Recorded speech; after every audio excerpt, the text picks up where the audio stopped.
హల్లెలూయా. సంతోషంగా ఉన్నవారందరూ చేతులెత్తి స్తోత్రార్చన దేవుని నామానికి మహిమ కలుగునుగా, మహిమ కలుగునుగా. చిన్న ప్రార్థన చేసింది వాక్య భాగం. ప్రేమ నమ్మకమైన యేసు నీ ఘనమైన నామములో ఈ శ్రేష్టమైన గుర్తు మమ్మల్ని అందరినీ బలపరచండి. మీరే మాట్లాడి మీ కృపాన్ని సరిదించి నీ అభిషేకం శిలువ చాటును బలపరచుకుని యేసు నామములో నడుచుకుంటున్నాను. మనం అనుకుంటాం బలహీనతలో డబ్బులుంటే డాక్టర్ దగ్గరికి స్వస్థ ఉంటుంది. మా ఓడు దినేష్ ఉన్నాడు కదా, అందరి దగ్గరికి వెళ్ళారు. ఆఖరికి పనికిరాని వాడు అనుకుంటే ఏదో అందరూ ఇప్పుడు యేసుప్రభు చదివిపోయేది అనుకోండి. కుమారుని అతని వాళ్ళలాగే ఉండేవాడు. చాలా చేరుతుంది. అందరూ అయిపోయారు ఏదైనా చూద్దామని వాళ్ళ తాతగారి దగ్గరికి వచ్చారు. ఆయన నా దగ్గరికి వచ్చే దయచేసి లేదు, నేను ఇచ్చి తాత పాస్టర్ గారు వచ్చింది గంట రోడ్డు పక్కనే వెళ్ళండి. రోడ్డు మీద పక్కన మనుషులు వైపు చూడకూడదు, నువ్వు చేయగలవా. అందరూ అయిపోయారు. ఈ పని వ్యవహారం చేస్తామని అందరూ కట్టించిన పెదాన్ని అందరూ తెలియదు కదా. దేవుని సన్నిధిలో ప్రార్థన చేసి ఆ రోజున సేవకులు ఆ రోజు నైవేద్యం అయ్యా దాటి కుమారుడా నన్ను దాటిపోకయ్యా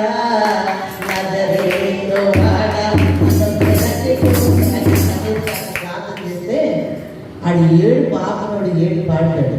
వాడు 20 రోజులైన స్నానం పోతుంది, గిద్దెత్తి పోతాడు, కబ్బెత్తిపోతాడు. చదువుకుంటే కదా వాడికి మోషన్ చాలా బాధపడింది. ఆ రాత్రి నిద్ర పట్టిందంట. పొద్దున్నే లేచి పాకుంటూ ఎన్నాళ్ళైందో ఏదో తాగేదో పాత కప్పుతున్నాడు. అలాంటి పరిస్థితిలో వాళ్ళ అమ్మమ్మగా చూసాను. మేము అలాగే 11ంటికి అలా వస్తున్నాం, నేను పని చేసుకుని ఉండండి అనగానే వీడట పాకుంటే వెళ్ళి ఇంటిలో వెళ్ళి ఆ పంచంలో ఉన్న అన్నంగా తింటున్నాడట. వాళ్ళమ్మ ఆశ్చర్యపోయి, అమ్మ మీరు దేవుళ్ళమ్మ, మేము దేవుడు కాదు, మేము దేవుడి స్తోత్రం, దేవాది దేవుడు ఆయన పనివారు దేవుడి స్తోత్రం, ఆయన కృప. నిజంగా నేను చెప్తాను, వాడు ఎంత విధేయుడంటే బాగా గుర్తొస్తుంది. వాడు ఎంత విధేయుడంటే ఈ రోజున వాడు చనిపోయేవాడు బ్రతికించడమే కాకుండా వాడు విజయవాడలో బీటెక్ చదువుతున్నారు. ప్రార్థన చేసి వాళ్ళ అక్క మౌనిక వాడిని బట్టి వాళ్ళ కుటుంబాలు చాలా కుటుంబాలు మన బట్టి ఉన్నాయి. మనలో ఒక సాక్షి రావాలి. కొండలో అన్నం లేకపోతే తింటారో అని భాషలో ఏంది దాంట్లో ఉంటే తింటాం. మనలో సాక్ష్యం కావాలి తెలిస్తే. బైబిల్ ఏం చెప్తుందంటే వాడు మాట చచ్చిపోయేవాడు బ్రతికించడం కాకుండా ఘనముగా మహిమార్థంగా ఒక చక్కటి ఎంప్లాయీని ఆ ప్రార్థనా పడిన అల్లుడిగా కనిపిస్తుంది.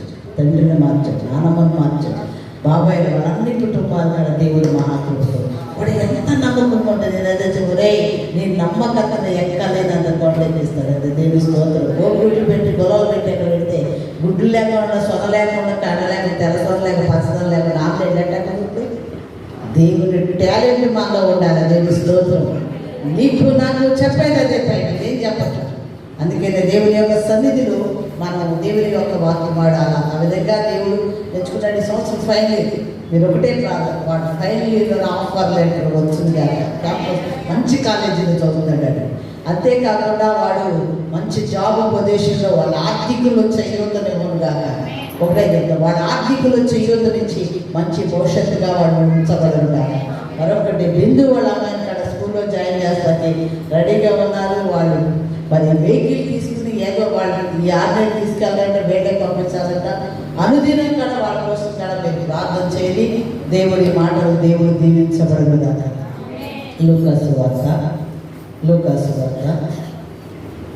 10వ అధ్యాయం 25వ వచనం. ఇదిగో ఒకప్పుడు ధర్మశాస్త్రోపదేశం లేచి బదులుగా నిత్య జీవులకు వారసులకు నేనేమి చేయవలని ఆయన శోధించి అడిగాడు. అందుకు ఆయన ధర్మశాస్త్రం అనేది వ్రాయబడినది, నీవేమి చదువుతున్నానని ఆయనతో అడుగుగా అతడు నీ దేవుడైన ప్రభువు నీ పూర్ణ హృదయంతోనూ పూర్ణ మనసుతోనూ పూర్ణ శక్తితోనూ పూర్ణ వివేకంతోనూ ప్రేమించుకో, నిన్నువలే నీ పొరుగు వారిని ప్రేమని వాయబడినది చెప్పాడు. అందుకు ఆయన నువ్వు సరిగా ఉత్తరించిన లాభే చేయము, అప్పుడు జీవించదని అతనితో చెప్పాడు. అయితే తాను నీతిమంతుడైన కనపరచుకుని కోరి అతడు అవునుగానే నీ పొరుగు వారిని ఆ స్త్రీని అడిగాడు. అందుకే యేసు చెప్పాడు, ఒక మనుషుడు యెరూషలేము నుండి యెరికో పట్టణంకు దిగి వెళ్ళుచు దొంగల చేతిలో చిక్కెను. వారు అతని బట్టలు దోచుకొని అతని కొట్టి ప్రాణాన్ని విడిచిపోయాను. అప్పుడు అక్కడ యాజకుడు త్రోపక్కను ఎల్లుంట తటస్థించెను. అతను చూసి పక్కగా పోయాను. అలాగనే లేవీడు అతని చోటికి వచ్చి చూసి పోయాను. అయితే ఒక సమరయుడు ప్రయాణమైపోయాను. అతను పడి ఉన్న చోట వచ్చి అతను చూసి అతని మీద జాలిపడి దగ్గరికి పోయి నూనె ద్రాక్షరసం పోసి అతని గాయములు కట్టి తన వాహనం ఎక్కించి మూటకోళ్ళ వారి ఇంటికి తీసుకుని పోయి అతను పరామర్శించే చిత్రవర్గాన్ని చదువుతుంది. దేవుని స్తోత్రం. ఒక ధర్మశాస్త్ర ఉపదేశకుడు లేచి బోధకుడా, యేసు ప్రభువు అక్కడ బోధ చేస్తూ ఉంటారు. యేసు ప్రభువు ఉపమానాలు ఎలా వాక్యాలు తన యేసు సృష్టి గురించి, మానవులు ఏ రకంగా ఉంటే పరలోక రాజ్యానికి వెళ్తారు, పరమాత్ముడు ఎవరు అని బోధ మనుషులకి దేవుడికి. నిజంగా జంతువులకి భూమి మీద ఏటికి కడ బోధించదు. వాటి కోసం ప్రాణం పెట్టాలి. సింహాలు పులులు అవి జంతువులే కానీ అవి గడ్డి తింటాయి. కానీ మాంసాలు తింటాయి. ఆవులు, మేకలు, గొర్రెలు ఇవి గడ్డి తింటాయి. కొన్ని మాంసాహారం తింటాయి, కొన్ని శాకాహారం తింటాయి. ఎన్నో రకాలుగా తింటాయి, రకరకాలుగా తినేవండి. కానీ ఎన్ని కూడా సృష్టించినాక, చేతులతో మానవుడు చేసినాక నిత్య జీవానికి వారసుడవటానికి నేనేమి చేయవలనని యేసు ప్రభువుతో దేవుడే ఆయన ధర్మశాస్త్రం లేచి బోధకుడా, నిత్య జీవానికి వారసుడవటానికి నేనేమి చేయాలని శోధించుతూ అడిగాడు. ఎందుకంటే మన నిత్య జీవం కావాలి, మన పరలోకమైన రాజ్యానికి వెళ్ళాలి. మానవుడు వాడు హఠాత్తుగా చచ్చిపోయాడమ్మా అని అనుకుంటూ ఉంటాం. వాడు చనిపోయినాక ఎక్కడికి వెళ్తున్నాడని యేసు ప్రభువు, నువ్వు చచ్చిపోతావు భూలోకంలో కొంతకాలం, నువ్వు ఎక్కడికి వెళ్తావని ఆలోచించడానికి నువ్వు ఒక మార్గం ఉన్నది. ఆ మార్గం నా మాటల్లో ఉన్నది. నా జీవితంలో నన్ను చూస్తే నీకు మార్గం తెలియపడుతుందని ఆయన మార్గదర్శకంగా వచ్చారు. లేవీయులు వచ్చారు, యాజకులు వచ్చారు, ప్రవక్తలు వచ్చారు. వాళ్ళ చంపారు, కొట్టారు. వాళ్ళ మాట ఎవరు వెళ్ళలేదు. అట్లాగే ఇంకెవరు మానవుల వల్ల ఎవరు కాదనుకుని పరమాత్ముడే భూలోకానికి ఎవరు పంపుతుందంటే నన్ను పంపుతంటే నిత్యమైన దేవుడు, తండ్రి అయిన దేవుడు, కుమారుడైన దేవుడు, పరిశుద్ధాత్మ దేవుడు కుమారుడిగా ఈ లోకానికి వచ్చాడు. కుమారుడు ఉన్నప్పుడు ఈయన ఏమంటున్నాడంటే బోధకుడా, ఎందుకంటే ఈయన ధర్మశాస్త్ర ఉపదేశకుడు. ఆయన ధర్మశాస్త్రాన్ని వింటున్నాడు, అనుసరిస్తున్నాడు, కానీ ఆచరిస్తున్నాడు. కానీ నిత్య జీవానికి వెళ్ళడానికి ఏం చేయాలి? నేను నిత్య జీవం కావాలి. ఆస్తులు ఉండి, అంతస్తులు ఉన్నాయి, హోదా ఉంది, బంగారం ఉంది.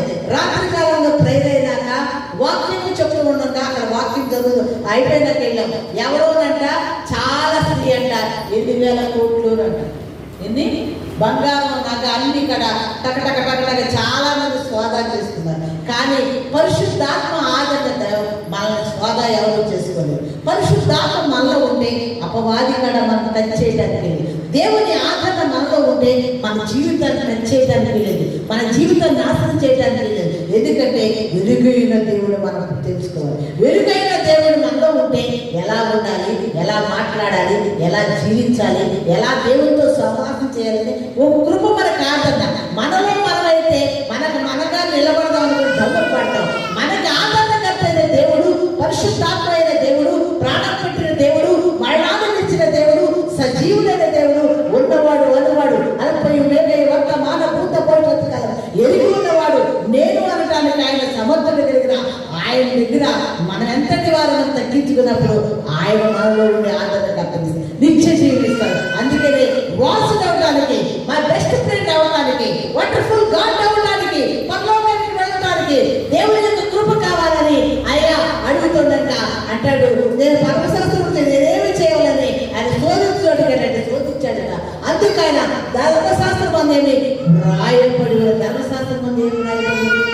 బైబిల్ మనం చదవం, బైబిల్ పట్టుకుంటా సిగ్గుపడతాం. దేవుని యొక్క మందిరానికి వచ్చేటప్పుడు నువ్వు బైబిల్ పట్టుకుంటా ప్రతి క్రైస్తవుడు దేవుడికి కత్తి లేకుండా కోతకెళ్తావా? కోత లేకుండా ఏమైతుందా? నాగంటూ తీసుకెళ్ళి ఒకవేళ కోత వేయమంటే నాకు నాగంటే బైబిల్ నుప్పు లాంటి అగ్ని. ప్రపంచ దేశాల్లో బిల్ గ్రేట్ అనే అతని వ్యక్తి మొట్టమొదటి బైబిల్ తయారు చేశారంట. మొదటి బైబిల్ కొన్నాళ్ళు మూడైపోయింది, రెండో బైబిల్ అయిపోయిందంట, మూడో బైబిల్ ఈ మధ్యకాలంలో ఆయన ప్రపంచ దేశాలు పిలిచి ఈ బైబిల్ ఎలా పెట్టారట. కోట్లకు అధిపతి నాకెందుకు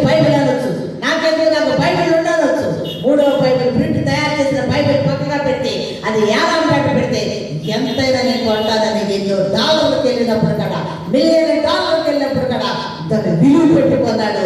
ఇప్పుడు వరకు కూడా ఆయన క్రాస్ సేవలు కూడా అధినేతగా, ధనికుడుగా, బిల్గ్రేట్ ధనికుడుగా, ఇదిగో ప్రపంచ దేశాలు అతన్ని క్రాస్ చేసిన వారు ఎవరు లేరు. అత్యధికమైన ధనికుడు ఎవరంటే తెలుసా? బిల్గ్రేట్. అత్యధికమైన గ్రూపు కలిగిన వాడు ఎవరో తెలుసా? తగ్గింపు చెందుతుంది బిల్గ్రేట్ తగ్గించు నామానమైన మామూలుగా కార్లు వెళ్తుంటే ఒక సభ జరుగుతుందయా, సభ జరుగుతుంటే వెళ్తున్నారంటే ఇంత నామాన్య మానవుడు వెళ్తుంటే నేను వెళ్తున్నానయ్యా అనంట. నువ్వు పేరేంటంటే నా పేరు బిల్గ్రేట్ అన్నట. అప్పుడు పడ్డాడట. నువ్వేంటి ప్రపంచానికి ఒక ధనికుడు, ప్రపంచాన్ని ఎట్టా పెట్టుకునేవాడు అంటే అట్టా పెట్టుకుంటానే నేనేం పెట్టుకుంటాను. ఎట్టా అంటే దేవుడి దగ్గర ప్రాణం పోతాయి. అంతటి వాడిని అందరు తగ్గించుకుని ఇద్దరు కూడా దేవుడి దగ్గరికి వాక్యాన్ని వినడానికి వెళ్ళారట. తాను తగ్గించుకునేవాడు బైబిల్ చూస్తుంది హెచ్చించబడతాడు. నీవు నేను తగ్గించబడుతున్నామా? మాటలో తగ్గించబడుతున్నామా? తగ్గింపు అనే జీవితంలో మనకు ఎవరైనా ఉంటే చెప్తారు. మీ బిడ్డలు మాదిరిగా ఉండాలి. మీరు కరెక్ట్ అయిన భక్తి చేయాలి. నేను కరెక్ట్ అయిన భక్తి చేయాలి. మన కుటుంబ వ్యవస్థ బాగోవాలండి. క్రమంగా ఆరాధన చేయాలి. నేను ఒకటే చెప్తాను. రాజు ప్రతి ఎందుకు రక్షణ పొందిన రాలేదని నేను తపస్కరించాను. శనివారం సెలవు కదా, ఇంటికాడ ఉంటున్నాం. పెద్దల కాడ లేచి ఆరాధన టైంలో వచ్చాయి. లైఫ్ దేవుడు కృపతో ఉండదంటే దేవుడు ఇస్తుంది. రక్షించబడి దేవుడికి వేరుగా ఉంది అంటే నువ్వు ఎవరైనా సరే దేవుడికి ఇష్టపడదు. ఎందుకంటే దేవుడు నిత్య జీవ వాసుడు ఏమేమి చేయాలన్నప్పుడు అందుకు ఆయన ధర్మశాస్త్రం వాయబడినది. నువ్వేమి చేయాలో అడుగుగా అతడు నీ దేవుడే ప్రభుని పూర్ణ హృదయంతో, పూర్ణ మనసుతో, పూర్ణ శక్తితో, పూర్ణ వివేకంతో ప్రేమ నిలువలే ఏం చేయాలంట? ఏం చేయాలంట? దేవుడిని ఆరాధించడానికి వచ్చినప్పుడు ఎలా చేయాలంట? పూర్ణ హృదయముతో, పూర్ణ మనస్సుతో, పూర్ణ శక్తితో, పూర్ణ వివేకముతో ప్రేమింపబలి నిన్నువలేని పొరుగువాలి. అన్ని పూర్ణముగా పూర్ణముగా పూర్ణముగా పరిపూర్ణంగా.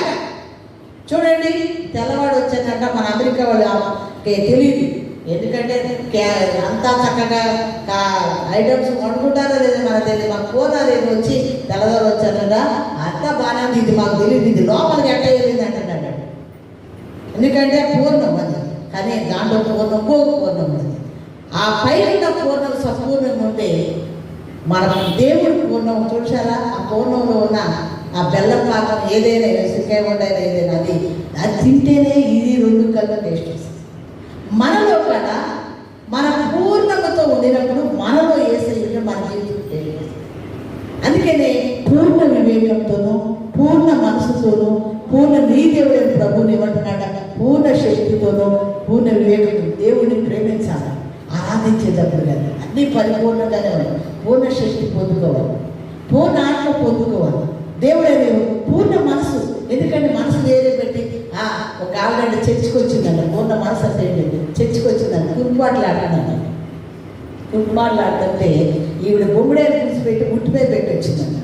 ఈవిడికి ఆ బొమ్మడేరు పులుసు మీదే ఉంది. ఈవిడికి ఏం చేస్తుందంటే అప్పుడు ప్రత్యక్షమైన కళ్ళు నిద్రపోతుందంట.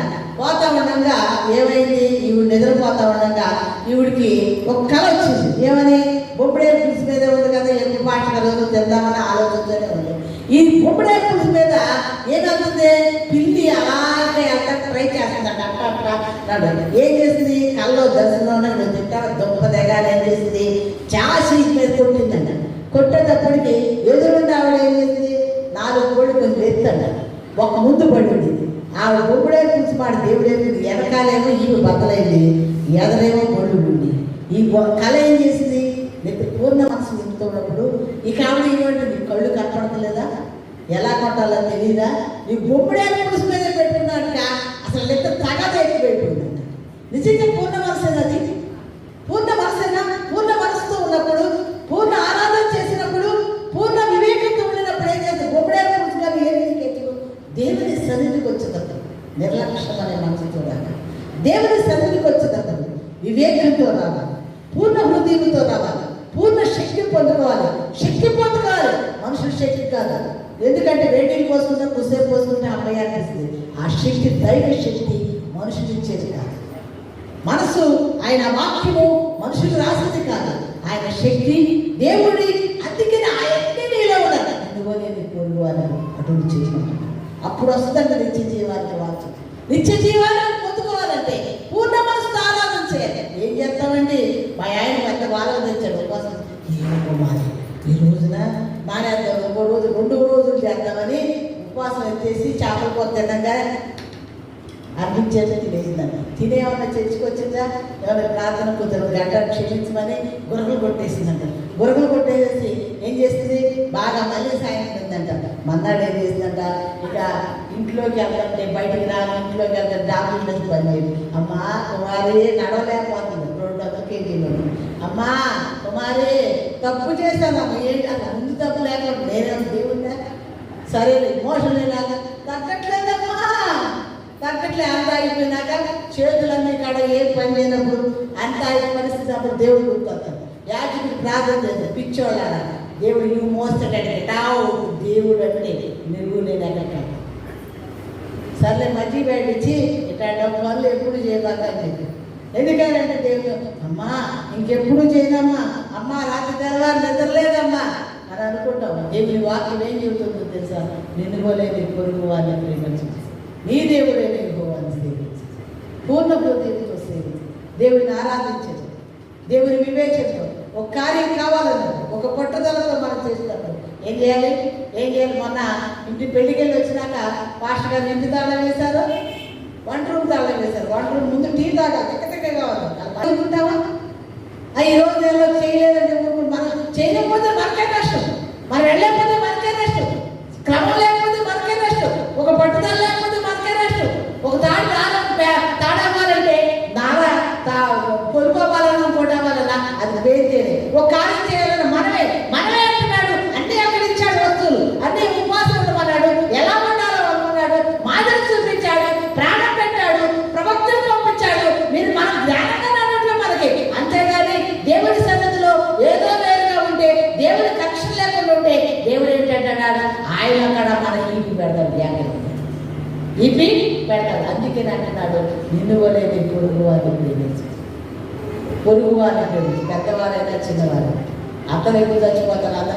ఒక ఆవిడ అత్తమామ ఉన్నాడు అంటే ఇవి లేకపోతే పిల్లలు పోతే ఇప్పుడు అత్తమామ అవుదా, అది వాళ్ళంటే అత్త చచ్చిపోవాలి, మామ చచ్చిపోవాలి. ఆమెగానే ఫ్యాషన్ షో అత్త ఉండకూడదు. 3 ఆడపిల్లండి, రేపు పొద్దున్నే వస్తే వాళ్ళందరూ బాధ్యత సర్లేమ్మ చేసుకోమ్మా, మంచిదే కదా చేసుకోమన్నా. వేసుకున్నాక సింగిల్గా వెళ్ళాలనుకుంది. 10 రోజులు 20 రోజులు అయింది, సింగిల్ మ్యాన్ అయింది. జంటలో సింగిల్ మ్యాన్ అయింది. పాస్టర్ గారు గట్టిగా ప్రార్థించింది. నేనేం ప్రార్థన చేస్తాను సింగిల్ అన్నాగా ఇక జంటలు కూడా కొంతగానే ఉంది. సింగిల్ ఆలోచన నీకే ఓడిపోయింది, నీ తలపులు నీకే ఓడిపోయింది. ఆయన చిత్తాన్ని తప్పు చెప్పాలి మనం. ఆయన చిత్తమైన జీవితంతో నడిచినప్పుడు, ఆయన చిత్తమైన అనుభవంతో నడిచినప్పుడు, ఆయన ఆలోచనతో నడిచినప్పుడు ఏంటంటే నువ్వు జీవితంలో ఎండిపోయినా ఆయన సరైన సమాధానం. కుమార్తె ఎండినా పండినా ఆనందంగా ఉండినా సంతోషంగా ఉండినా దేవుడి కృపతో నా దగ్గర అడుగుతుంది. కాబట్టి ఆయన ఏం చేస్తాడు, జాలి కలిగి ఆయన వచ్చి నేను ఉన్నాను అని ఆదరించి కార్యం చేస్తాడు దేవుడిస్తారు. అందుకేనంటే నిలువలేని పొరుగు అని ప్రేమిస్తాడు, అటులనే చేయమంటున్నాడు. అందుకని అంటున్నాడు, అందుకు ఆయన సరిగా ఉత్తరించింది, అలాగే చేయము, అప్పుడు జీవించింది అతనితో చెప్పాడు. అయితే తాను నీతిమంతుని కనపరచుకొని అతడు అవును కానీ నా పొరుగువాడు వ్యవస్థన్నాడు. నా పొరుగు నువ్వు కరెక్ట్గా చెప్పావు, నువ్వు నీతిమంతుడు, సృష్టికర్తవు, జీవాధిపతి నువ్వేనయ్యాలని కనుగొన్నట్టుంట. ఆ పొరుగువాడు ఎవడయ్యాలన్నాడట.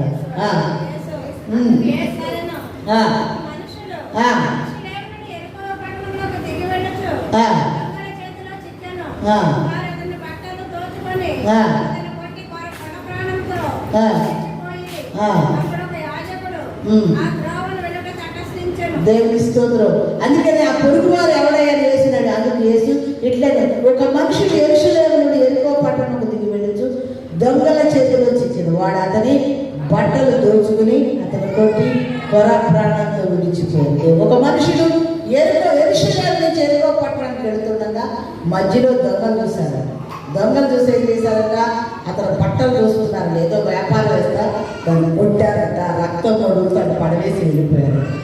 చూడండి, యెరూషలేము నుంచి యెరికో పట్టణం నుంచి వెళ్ళాలి, కానీ అక్కడ ఏం చేసి దొంగల చేతిలో చిక్కబడ్డారు. దొంగల చేతిలో చిక్కబడినప్పుడు అక్కడ అటు వెళుతున్న ఒక యాజకుడి కాడ యెరూషలేము నుంచి వెళుతున్నాడు. ఆ ప్రాంతంలో పడి ఉన్న చోట చూశాడు. యాజకుడు చూసి ఆయన తగచ్చిని చూసి ప్రక్క నుంచి వెళ్ళిపోయాడు. చూడండి, ఇదిగో లేవీలు యాజకులు ఎవరి దగ్గర నుంచి వచ్చారు? అబ్రహాము సంతానంలో నుంచి వచ్చారు. చూడండి, పొరుగు వారి గురించి, సొంత వారి గురించి, మన రక్త సంబంధమా, మన గోత్రికులమా, మనం ఒక కుటుంబస్తులమా? ఒక మాట చెప్పండి. ఆనాడు లేవీయులు యాజకులు చూశాడు. వాళ్ళ యాజకులు యెరూషలేములో ఉన్న పదవేకి కానీ దొంగల చేతిలో చిక్కపడ్డారు. బట్టలు కొట్టివేశారు, చిత్తపడ్డ పక్కన పడ్డాడు. యాజకుడు చూశాడు, వెళ్ళిపోయాడు. లేవీయులు చూశాడు, అదే చూసి వెళ్ళిపోయాడు. లేవీయులు యాజకులు దేవుడు పిలుచుకున్న జనాంగం. ఈ పడిపోయిన వాడు కూడా ఆ జనాంగంలో వచ్చినవాడు. ఆ జనాంగంలో వచ్చినప్పుడు కూడా నాకెందుకు వెళ్ళిపోయాడు. నీవు నేను రక్త సంబంధం కాదు, నీవు నేను ప్రేమ వల్ల ప్రజలం కాదు, శరీర ప్రేమతో కూడిన ప్రజలం కాదు. ఆయన ప్రేమతో మనం కలిగిన ప్రేమ.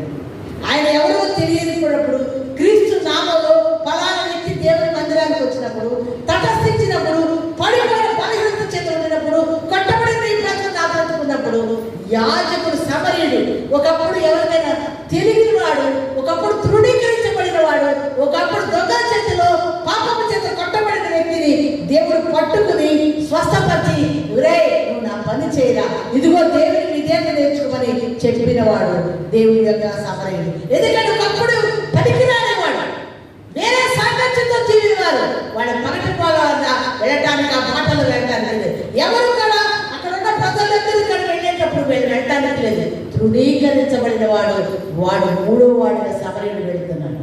పడి ఉండట చూచి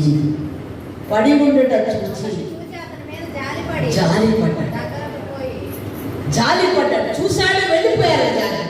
చూశారు, వెళ్ళిపోయారు. లేదు, రక్త సంబంధాలు పడిన వారు, యూదా వంశంలో పుట్టినవారు, యేసుక్రీస్తు వంశంలో పుట్టినవారు, ఇజ్రాయేలు దేశం, యూదుల దేశంలో పుట్టినవారు. చూశారు, వెళ్ళిపోయారు. వీళ్ళ పాపల చేత, అక్రమ చేత సంతానంతో ఉండిన దూరంగా పెట్టబడిన వాడు కదా మన జాగ్రత్తగా వెళ్తుండగా ఆ బట్టలతో పడి ఉన్న వ్యక్తిని, ఆ కొల ప్రాణంతో ఉన్న వ్యక్తిని, ఆ కొల ప్రాణంతో ఉన్న వ్యక్తిని చూశారు. జాలిపడి దగ్గరకు పోయి ద్రాక్ష నూనెయు ద్రాక్షరసం పోసి అతని గాయములు కట్టి వాహనం మీద ఎక్కించి పూట వారి దగ్గరికి తీసుకెళ్ళి పరామర్శించి, ఇదిగో ఇది మళ్ళీ నేను వెళ్ళి వస్తాను,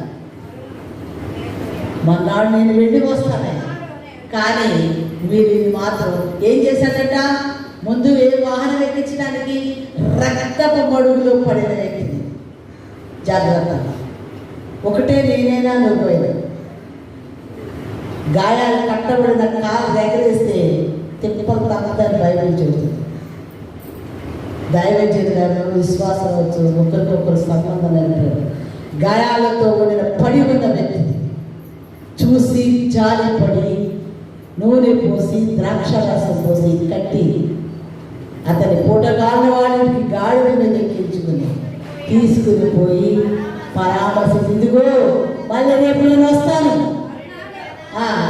ఇతనికి ఏది కావాలన్నా మీరు చెయ్యండి, ఏది కావాలన్నా మీరు చెయ్యండి, ఏది చేయాలన్నా మీరు నేను వచ్చి ఆ బాకీ కొంచెం నేను తీరుస్తాను. ఎవరు చెప్పాడు? సమరీయుడు చెప్పాడు. అలాగే చెప్పి ఎవరి మీద జాలిపడ్డాడు? ఎవరి మీద జాలిపడ్డాడు? సమరీయుడు జాలిపడ్డాడు. చూసి జాలిపడ్డాడని బైబిల్, చూసి లేవనెత్తాడని బైబిల్, దగ్గరికి వెళ్ళిపోయి చూసి వాహనం మీద ఎక్కించుకున్నాడని, చూసి కట్టెలు కట్టాడని. నూనె అంటే స్వస్థత, ద్రాక్షరసం అంటే దేవుని యొక్క వైద్యులతో కూడింది. అందుకని ఆదరణ, పరిశుద్ధాత్మ ఆదరణ అతనిలో ఉంది. మనం మనుషులుగా ఉండవచ్చు. ఒక రోజున ఒక యవనస్తుడు 10th క్లాస్ రాస్తాడంట. వస్తారు కదా యోహాన్ గారని, పొట్టిగా ఉంటాడు అన్నయ్య. వాళ్ళు పెద్దగా బాగా చదవాలి, ఒక్క మార్కులో పోయిందంట. తల్లిదండ్రులు ఒక మాట, ఎరా బాగా చదువుతావు కదా, నువ్వు పాస్ అవ్వలేవే అన్నాను. ఏమీ మాట్లాడకుండా అది తట్టుకోలేక వెళ్ళిపోయి 2 చేతులు రైలు పట్టాల చుట్టూ పెట్టాడు. చేతులు కట్టాయి, రబ్బర్ చేతులు పెట్టాడు. తన టాలెంట్ కాళ్ళతో బొమ్మలేటి మొదలుపెట్టాడు. చదివాడు. కాళ్ళతో బొమ్మలేటి పెట్టి చాలా అద్భుతంగా గిరీష్ బుక్లో ఎక్కితే అతను సెంట్రల్ గవర్నమెంట్ జాబ్ ఇచ్చాడు. ఎలా వేశాడు? కాళ్ళతో వేశాడు. ఒక్క మాట, అయ్యా పోతే పోయిందిలే, ఏం చెప్పాలి, పోతే పోయిందిలే, ఏంటి ఇప్పుడు కాదు ఎరా నీ మొహానికి ఏడుస్తావా, నువ్వు మొహానికి చదువుతావా, ఎందుకు తప్పావంటే ఆ మాట తట్టుకోలేదు. ఒకరోజు డాక్టర్ లాగా వచ్చింది. నిన్న కాక మొన్న డోపు అనే వ్యక్తి చిన్నాపురంలో యవనొస్తుంది, మన బిందుతో చదువుకున్న పాప పిల్లలు డెలివరీకి వెళ్ళిందంట. ఉమ్మనీరు ఎప్పుడు పడిపోయిందో తెలియదు, తల్లిదండ్రులను తీసుకెళ్ళారంట. శైలజ అంట తిట్టి మాట తిట్టిందంట. ఉమ్మనీరు పడిపోయింది తెలియదా, బుద్ధి జ్ఞానం లేదా, ఎప్పుడైపోయిందో చాలా ఇది అది ఇది అని చెప్పిందంట. ఆ ఉమ్మనీరు పడిపోయింది ఇంకేమవుతుంది అనుకుని కూర్చున్నవాడు లోపల తీసుకెళ్ళి కూర్చున్నాడు. లడాబడ తిట్టేసాను. అసలు డాక్టర్ తిట్టగానే తట్టుకోలేక గుండె హార్ట్ అటాక్ వచ్చింది. కూర్చున్నవాడు కూర్చున్నట్టుగానే ముందుకు పడిపోయాడు. తీసుకొచ్చి ప్రాణం ఉందని ఆంధ్ర హాస్పిటల్ తీసుకొచ్చాడు. పడినప్పుడే చచ్చిపోయాడు. ఒక ఆదరణ మాట జీవితాన్ని నడితే, ఒక కుక్క తీసే మాట జీవితాన్ని కట్ చేస్తారు దేవుని స్తోత్రం. కానీ లేవీలు యాజకులు ఆదరించలేదు, పక్కకు పోయాడు. సమరయుని దేవుడు చూసి గాయాలు కట్టాడు, ఎవరు పోసాడు, కోని వాళ్ళ దగ్గర తీసుకెళ్ళాడు. తన సొంత స్వహస్తాలతో తన కష్టార్జితం తీసుకొచ్చి ఏం చేశాడంట, ఇచ్చి అందుకనే పరామర్శించాడు. అందుకనే ఈ ముగ్గురులో ఎవరు పొరుగువారు అనేసి ఎవరు పొరుగువారు, ఎవరు పొరుగువారు, సమరయుడు. అటులనే నువ్వు చేయమన్నాడు. అటులనే నువ్వు చేయమన్నాడు. క్రీస్తు ప్రేమ చూపించాలి, క్రీస్తు ప్రేమ చూపించాలి. నేను ఒక మాట చెప్తున్నాను, మళ్ళీ దేవుని యొక్క వాక్యం. ఎందుకంటే దేవుని అందుకనే ఎందుకోలేదు వారిని ప్రేమించాలి. సమరయుడు ఎందుకు చెప్తున్నాను తెలుసా, గొడవలతో అనుకుంటాం. వాక్యం విన్నా ఎవరొస్తున్నారైనా సరే విధేయత. ఎప్పటి నుంచో భర్తను ప్రేమించాలి, మనం మార్చబడాలండి. మనం ఎప్పటి నుంచో ప్రార్థించాలి. పాటలు రాగాలు బాగా పాడాడు, వాక్యాలు టకటక చదివేస్తూ ఉంటాం. ఆ టకటక చదివేది మనలో విధేయత కావాలి. మనం ఎన్నో సంవత్సరాలు రక్షించబడ్డాం. శత్రువు వస్తుందని వెనుకగా పాము వస్తుందని కరపట్టుకుని కొట్టేవారు దేవుని యొక్క శక్తి పొందుకునే ప్రజలుగా మనం వెనుకకెళ్ళగొట్టాలి. ఎంత వివేచనతో ఉండాలి. కానీ ప్రభు అంటాడు, దేవుడు ఎవరొస్తున్నారా, దేవుడి యొక్క వాక్యం చెప్తుందంటే మీ విధేయత మీ జీవితం. నేను చెప్తున్నాను, బ్యాంక్ మేనేజర్ బ్యాంకులో ఐఎస్సి బ్యాంకులో జాబ్ వచ్చింటున్నాడు. ఫోన్ చేసి హైదరాబాద్లో పంపించడానికి ఇష్టం ఇంటర్వ్యూ ఉంది, మా అమ్మ ఆంటీని కూడా ప్రేయర్ చేయమని చెప్పింది. ప్రేయర్ చేయమని చెప్తే వాళ్ళ అమ్మ హైదరాబాద్ అయితే వద్దు, విజయవాడ అయితే. మా అమ్మాయితో ఒకసారి మాట్లాడాలన్న, ఫోన్ చేసి ఏంటన్నా, హైదరాబాద్ అయితే వద్దు, ఇంటికాడ పెట్టి కూర్చుంటావా, కోడి గుడ్లు పోసి గుడ్లు పెట్టి బతకైనా చాపకాయ కొట్టండి, పంపించు, చదివించావు, కష్టపడి చదివించావు, పంపించు, ధైర్యం చేసి పంపించు. ఆ పిల్ల మన్నాడు ఆఫీస్ ఇంటర్వ్యూకి వెళ్ళి వచ్చినా నాతో మాట్లాడు. అప్పుడన్నా నీ యవ్వనాన్ని కాపాడు, నీ పవిత్రతను కాపాడు, నీ మనసును స్వాధీనపరచు. నేను వెళ్ళు 2 సంవత్సరాల వరకు పెళ్ళైన మాట అర్థమగా మా కుమారి ప్రియాంక, నీ విషయంలో ఇది, నీ విషయంలో పంపించు. ప్రార్థన చేసుకున్నాను, నామ చెప్పి ప్రార్థన చేస్తుంది.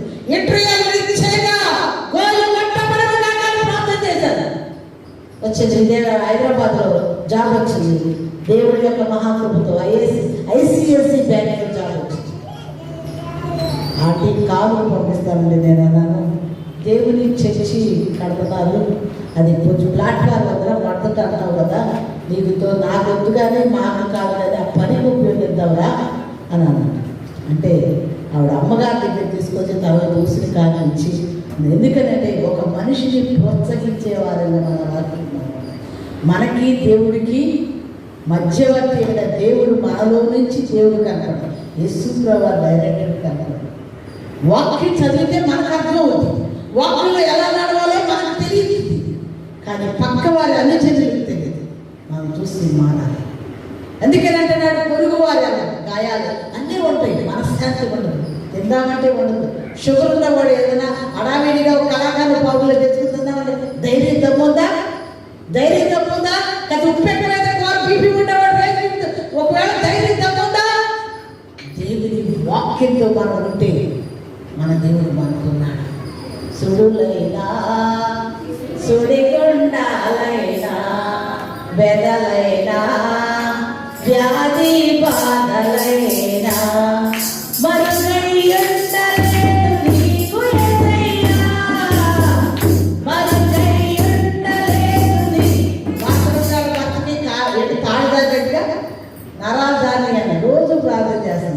మళ్ళీ ప్రార్థన చేద్దాం.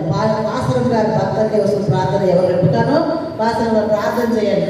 ప్రార్థన చేస్తూ ఉండగా ఆలోచిస్తున్న కడుగుగా నేను చర్చిలో ప్రార్థన కొద్దనమాట అక్కడ వెలుగు చూశాను. పాస్టర్ గారితో చెప్పిన అద్భుతం జరుగుతుంది, చేస్తాను తీసుకొస్తాడని.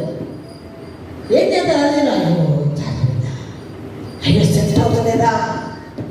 అయ్యో ఏం జరుగుతుందో పాప కళ్ళు లేకపోతే ఎట్టా బతుతాడు ఎట్టా అని దైవ క్రైస్తవుడు అయితే చేస్తారు. నిజమైన క్రైస్తవుడు దేవుడు ఉన్నాడు, దేవుడు చేస్తాడయ్యా. అసాధ్యాలు అసాధ్యాలు అసాధ్యాలు డాక్టర్ తీసుకుపోమంటే దేవుడు ఏం చేసి నేను వస్తుంది బీటెక్ వరకు చదివించాడు. డాక్టర్ పోతే వెళ్ళకపోతే మరణాన్ని శాసనాన్ని తిరిగి రేచిన అమరవీరుడు చేస్తాడు అని చెప్పి దైవజనులు ప్రార్థన ఆలకించి ఆయన స్వస్థపరిచాడు. దేవుని స్తోత్రం.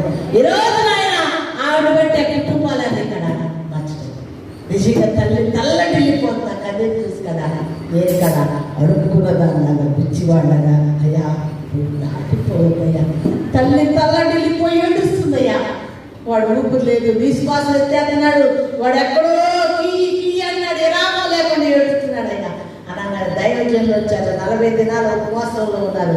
వచ్చి చెయ్యేసింది ఎప్పటికీ ఎవరికి చేయాలి ప్రార్థన చేయగలను. వాడు 7 ఆగి కోరుకున్నాడు. అంతే ప్రార్థన 10 నిమిషాలు ప్రార్థన చేయవాడు 7 ఆగి కోరుకున్నాడు.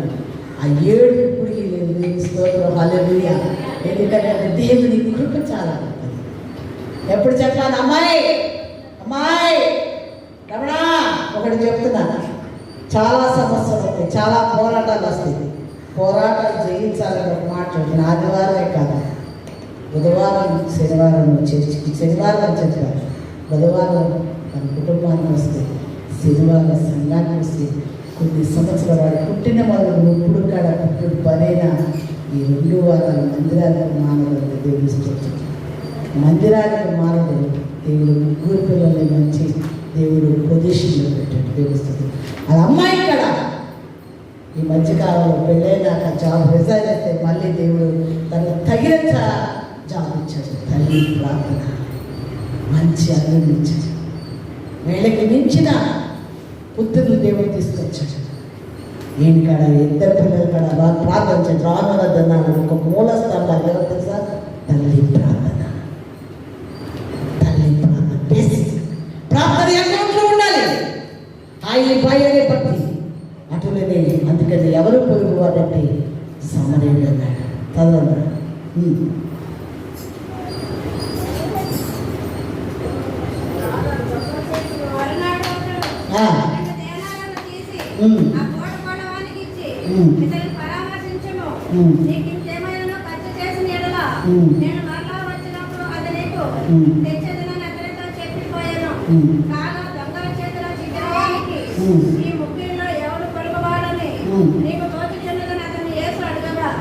అతడు అతని మీద జాలి పడిన వాడే అనను. అందుకు యేసు నీవును వెళ్ళి అలాగ చేయమని. దేవుని స్తోత్రం. ఎవరు పొరుగువారండి? ఎవరు పొరుగువారండి? అతని మీద జాలి పడినవాడు. కఠిన రాయిలాగా మనం ఉంటే మన హృదయాలు మన కార్యాలు. ఒకరోజు నాకు యవనస్తుడు అన్నాడండి, ఇంటర్వ్యూకి వెళ్తున్నాడంట. ఒక అడుగునే వచ్చాడు, చూస్తూ ఉన్నాడంట. అన్నా అన్నా నాకు ఆకలిస్తున్నాను అన్నాడు. ఎవరు వస్తున్నాడంట? రే నీకేది కావాలి కొనుక్కో, తీసుకో, ఏది కావాలని చెప్తున్నప్పుడు కట్టదు. ఇచ్చాడట. అన్నా చాలా మంచోడు కదా, ఇంటర్వ్యూకి వెళ్ళాలంట. బైబిల్ చెప్తుంది పేదలను కనికరించిన వాళ్ళకి ఆకలి వేసినప్పుడు ఆ మాట వాడిని ఆ రోజు దేవుడు దీవించాడు. ఈ రోజున లెక్క పెట్టలేనంత కొలవలేని ఆత్మతో, అభిషేకంతో, పరిశుద్ధితో, శాంతితో దేవుడు నింపాడు. ఎందుకు చెప్తున్నానంటే యెహోవా పేరిట కలిగించనుగా మాట్లాడాలి. ఎందుకంటే అటులనే నువ్వు చేయమను, నువ్వు జీవిస్తావన్నాడంటే తెలుస్తుంది. అటులనే నువ్వు చెయ్యి, యేసు నామములో చెయ్యి. చరిత్రలోకి వచ్చాడన్నా, పవిత్ర జీవనం తెచ్చాడన్నా. అద్వితీయుడే, ఆదిదేవుడే, ఆదరిస్తుడే, ఆదుకోదుడే.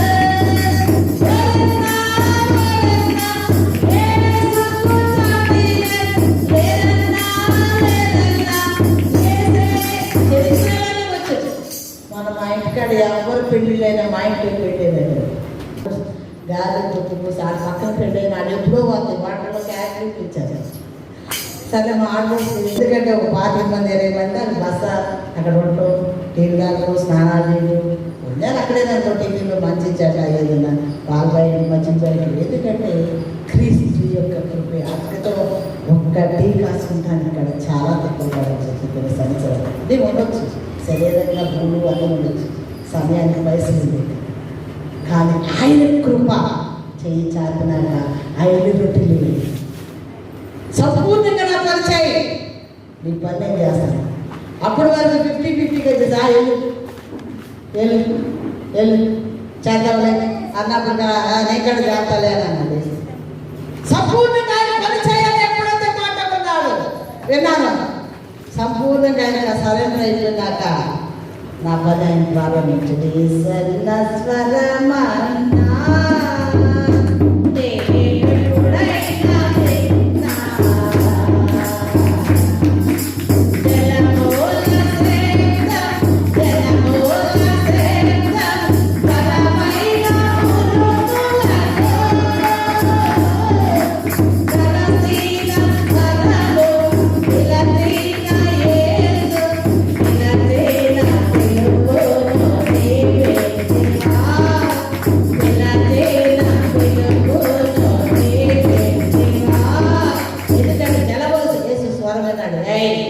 మా కుమారి నిజమే ఇష్టం లేని మూడు పెట్టి అందరం రోజుందంట. కాబట్టి ఏంటంటే ఏంటి మాట్లాడి సార్ మాకు వచ్చారు ఇక్కడ చదువు చేసుకుంటున్నా 10 పిల్లలు కూడా ఖర్చు మా ఇట్టగా వస్తానే ఇష్టం లేని వచ్చిందన్న సైలెంట్గా ఇక్కడ ఏం చేశాను, సౌలుతో దమస్క దగ్గరికి వచ్చినట్టు మాట్లాడి ఈవిడితో నేనే మాట్లాడాను. అమ్మా కుమారి చూస్తున్నా స్వరం సంపూర్ణంగా పనిచేయి.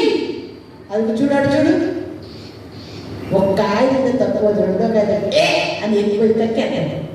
నువ్వు నా పని చేస్తుంది, నేను ఎక్కడున్నా ప్రజలు హాయి బాయి అయితే నాకైనా నీకైనా అడుగు అడిగిపోయావు అంబా అనిపించాడు. పంట పండిందన్నారంటే గుమ్మరించాడు. ఆర్థికంలో బలహీనత చేత పట్టబడ ఎప్పుడైతే సంపూర్ణంగా ఆ పని చేయడం ప్రారంభించాము, ఎన్నో కార్యాలు చేసి చేయి పట్టుకు నడిపించి, చదువు లేదు, బైబిల్ ట్రైనింగ్ లేదు, యెషయా పెదవులు కాల్చినట్టు కాల్చి దైవజనులను ఇలా నిలబెట్టుకుంటాను. కేవలం ఆయన కృపే. ప్రాంతంలో దేవుడు సేవ చేస్తున్న అన్ని జనుల మధ్య సేవ చేస్తున్నామంటే ఆయన కృపే, ఆయన మాట, ఆయన చిత్తము, ఆయన ఆలోచన. ఎవరు వస్తారు, ఎలా చేస్తారన్నారు పెళ్ళిళ్ళు, ఏముంది మీ దగ్గర చేస్తారన్నారు. నిలబడి ఏ నోరైతే వాకిందో, ఏ నోరైతే ఏమంటే చదివిస్తారన్నారు. దేవుడు వాళ్ళ రోజులు వాళ్ళ ముందు నజరేయుడైన యేసు శిలువ చాటున మరుగుపరుచుకుని కిరీటంగా చేశాడు. ఆయనకే మహిమ కలుగును గాక, ఆయనకే ఘనత కలుగును గాక. నిలబడతావా, ఒగ్గిపోతావా, చక్కగా ఉంటావా, అటులోనే చేయమన్నాడు. యాజకుడు వెళ్ళిపోయాడు, లేవీయుడు వెళ్ళిపోయాడు, తృణీకరించబడ్డాడు.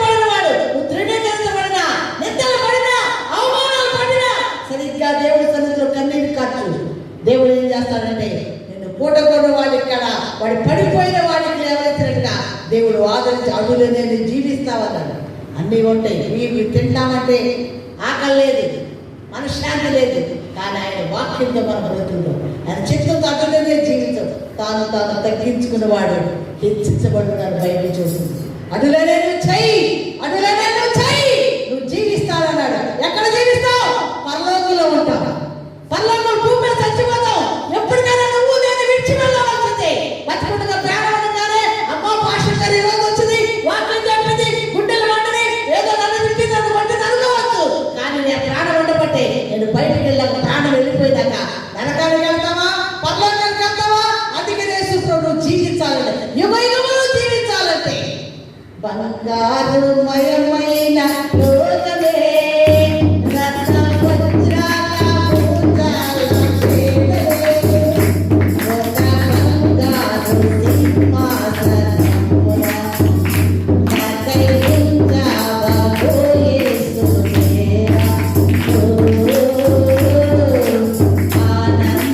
ఆనందకరమైన లోకమే రత్న వజ్రాల శాశ్వతమైన జీవితం చాలా జీవిస్తానంటే ఈ లోకంలో పరలోకంలో జీవిస్తాం. ఈ లోకంలో శరీరంగా దైవ కృపతో బ్రతుకుతాం. శరీరం వెళ్ళిపోయిన ఆత్మతో జీవితం. అటులనే జీవించే జీవుని కోసం అటులనే చేయమంటున్నాను. సత్క్రియ ద్వారా, ప్రార్థన ద్వారా, విధేయత ద్వారా, మాదిరి ద్వారా మన జీవితం స్థిరపరచబడుతుంది. పూర్ణ హృదయంతో, పూర్ణ వివేకంతో, పూర్ణ జ్ఞానంతో, పూర్ణ శక్తితో యేసు నామములో శక్తి పొందుకోవాలి. యేసు నామములో వివేచన ఉండాలి. దైవికంగా మత్తగారిని చూస్తుండగా అలా తీసుకెళ్తాంట. ఏమని తెలుసా? ఎందుకయ్యా పాస్టర్ గారు చెప్పకూడదు తీసుకెళ్తాను. పాస్టర్ గారు బాధైతే ఇప్పుడు అన్నా తెలుసా, ఎందుకు కర్ర ఎత్తించింది. కర్ర ఎందుకయ్యా బాణి తీసుకెళ్ళి వెళ్తానంటారు కదా, బాణి నీ మాట ఏం సాగుతుందయ్యా అన్నది. కర్ర ఎత్తుతుంది. ఏంటి కర్ర ఎత్తుతుందా అనుకున్నాను. పాస్టర్ గారు కాలు చెయ్య చాలా తమాంగా చాలా ఏంటన్నాడు, కర్ర ఎత్తుతుంది. అప్పుడు అన్నాను, ఇక్కడ తీసేస్తాను జాగ్రత్త, నేనేం మాట్లాడు నువ్వేం మాట్లాడు. చాలా తిట్టేయాలి. అదే పెద్ద దయచేసి నన్ను ప్రేమించే మాట. ఆ రోజు నా మాట కూడా అనుకున్నాను, తీసేస్తాను జాగ్రత్త, ఇక్కడ తీసేస్తాను. కర్ర కొడతాకి కర్ర ఎదుగుతుందండి. అదే మనిషి అదే చేసి తెలుసా, నన్ను కూర్చోబెట్టి వదిలించి పాప కోడి పని వెళ్ళేవాడు, గాలయ్య బూర్లు అయ్యేవాడు. నాకు కాకాడు కూర్చుని కాళ్ళు కూర్చుంటే నాకు కాళ్ళు టిఫిన్ తెచ్చింది. ఏ చెయ్యి అయితే కొడతానందో అదే చెయ్యి ఏం చేసి 10 చెయ్యి చేసింది. దేవుడితో అంతా వెళ్ళి గాడు వేసి దేవుడికి తోడుగా ఉంచగా చెప్పి హత్తుకుని పంపించి ధైర్యం కారు తీసుకెళ్ళి. ఎందుకంటే ఆ ఇంటి పెడతాడు చెప్పి గుమ్మకాడు పనికి వార్త కట్టాడు. నేను కట్టాడు. నాలో యేసు ప్రేమతోనే ప్రేమించాడు. అందుకని అటులోనే చేయండి, యేసుని చూపించాలి. అటులే పూర్ణ హృదయంతో ఆరాధన రహస్యంగా ప్రార్థిస్తే తల్లి ఆనందంగా. చూడండి, ఒకసారి మనం తల్లిదండ్రులు తెలవకుండా ఏదైనా సరే ఒక ఆవిడ ఎవరు వస్తున్నారు బాత్రూంలోకి వచ్చి నేర్చు ప్రార్థన చేస్తాను. ఏంటో స్నానం చేస్తాను. ఇంకో 10 నిమిషాలు ఎక్కువగా టైం తీసుకుంది. ఆ ప్రార్థన ఏం చేసింది, వారాలు ఇచ్చేసి అమ్మ రాట్లేదు అయ్యారు. అట్లా పాస్టర్ గారు వస్తున్నారంటే టయాన్ని వస్తారు, గచ్చిగచ్చ పుసుకు తీసేది ఏమి వెళ్ళబెట్టుకోలేదు. ఆయన వెళ్ళగానే ప్రార్థన చేసింది. మార్గాలు తెరవబడి సత్యం అనే పాట ఆ స్థలంలోకి వచ్చింది. అనేకులు దేవుడు మార్చుకున్నాడు. గట్టి పనులంట పెట్టుకుని పూర్ణ బలంతో, పూర్ణ శక్తితో, పూర్ణ ఆత్మతో, పూర్ణ వివేకంతో నీ దేవుడనే హోమాన్ని ప్రేమించబడ్డాడు. అన్ని పరిపూర్ణంగానే మనం ఆరాధించే కృప మనకు కావాలి. పరిపూర్ణమైన యోగ్యత మనం ఉందాం. దేవుడి మాటలు దేవుడు దీవించబడ్డారు. ప్రార్థన చేసుకున్నాం. ఈ రోజు దేవుని యొక్క సందర్భంలో మనం చక్కగా నిజమే. ఈ రోజు ఎవరు సత్ప్రవర్తన కలిగిన వారు, సత్క్రియ కలిగిన వారు, మంచి సమయంలో దైవిస్తాను ఎవరైతే ఉన్నారో అనేది ఆలోచన చూసుకుంటే మంచి తెలియగలిగిన సత్ప్రవర్తన కలిగిన వారి వాటి బిడలుగా ఉండాలంటే మనం ఏం చేయాలి? దేవుని వాటిని తగ్గించుకుని ప్రభు ప్రభుత్వంలో ప్రార్థన చేసిన ప్రార్థన దేవుడికి ఇస్తాను. నేను పరివర్తన తీసుకుంటాను. వాక్యం ఇంకా అనుసరించి నాకు దేవుడిని దీవిస్తాను. ప్రార్థన చేస్తున్నాను. పరిశుద్ధుడు మహావందనాలు. నీ సన్నిధి ముఖాన్ని దర్శించుకుంటున్నాను. నీ ముఖాన్ని దర్శించని పరిశుద్ధుడు నిన్న వాక్యాలను దిన పరివ చేసి తీస్తూ ప్రార్థన చేస్తున్నాను. ఏ సంవత్సరం తండ్రి.